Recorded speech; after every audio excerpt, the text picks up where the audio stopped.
As many, the chair recognizes the honorable member from Barbados, Juanna Bovell.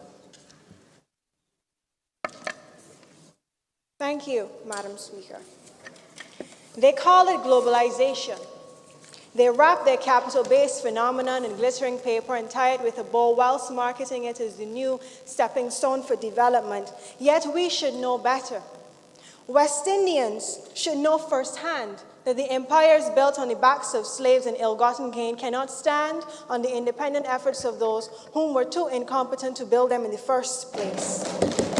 Not just Caribbean sovereignty, but actual survival is being attacked by a neoliberal agenda to reincorporate not just the former second world, but the new third world, right back into the world's capitalist economy for sheer exploitation, to the complete loss of our economic sovereignty.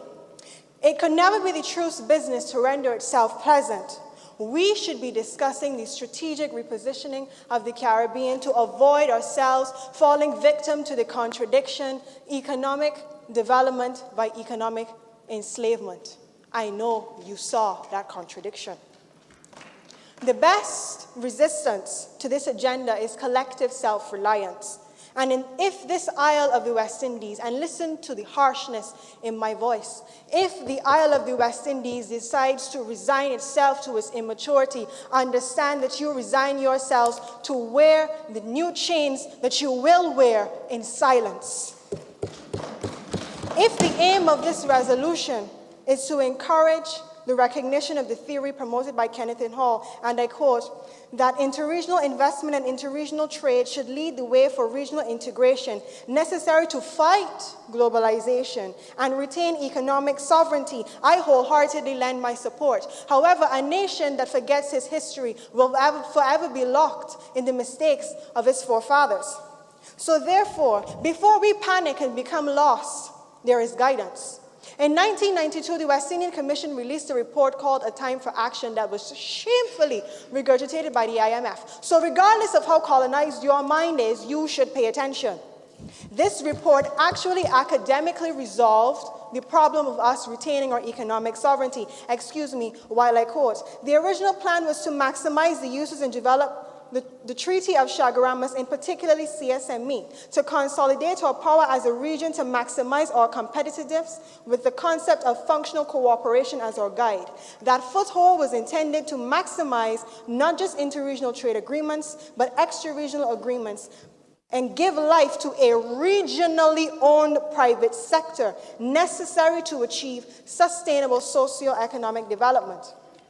We were guided, West Indians. So where did we go wrong? If I refer to our academics like Richard Bernal, Wendy Grenade, they would tell us the incorrect definition of our sovereignty, FDI overdependence, political immaturity, manufacturing and export incapability. Those are the threads that we use to plait the rope that we use to hang ourselves. Yes. Wow. Our salvation lies. Now you see, when I wrote this presentation, I had a choice. I could stand up here and rattle off the problems, or I could try to bring solutions, in my most humble opinion. Our salvation lies in our transnational and national CARICOM firms operating within a fully realized CSME. Notice I said transnational CARICOM firms. I am pointing to a regionally owned private sector. I am not talking about each individual country competing to the death of ourselves, excelling in the prostitution of our islands. The prostitution of our islands to achieve development. If we are to succeed, collective reliance is our best defense. We must come together to fleece those who have come to make our governments nothing more than facilitators of transnational capital to support their capitalism-infected democracies. That cannot be our fate for a second time. Krugman rightfully argued that competitiveness is a meaningless word when applied to national economies. The consolidation of market share and freedom through CSME will garner massive investment opportunity. Now, I must make it very clear.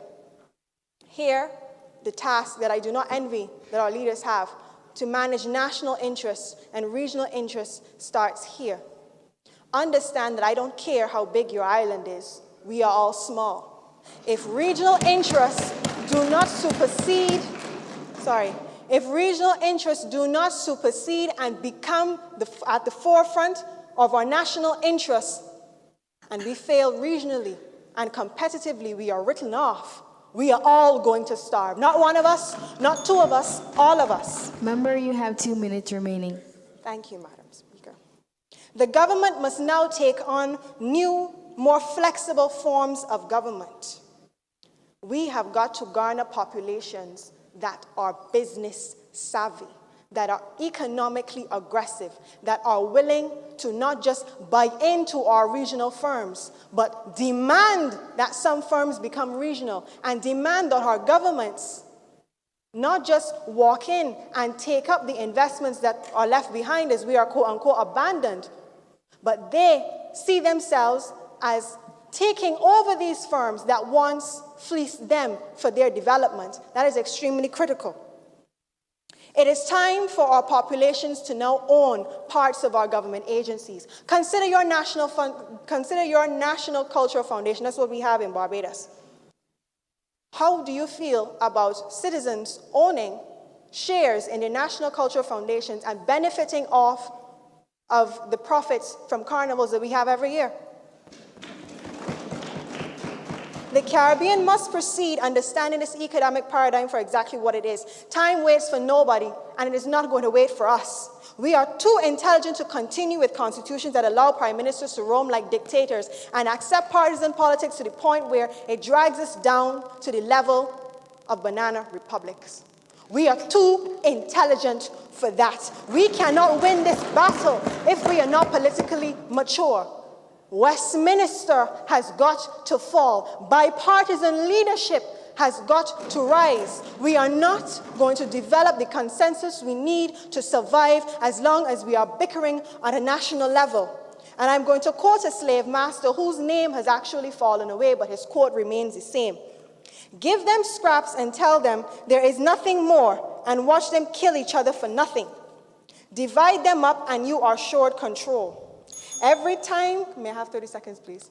Yes, you may. Every time you see or hear us squabbling, understand that the crack of Master's whip is a lot closer than it seems. Understand that the crack of Master's whip is echoing in how we behave. We have got to be better than that. West Indians, we are better than that.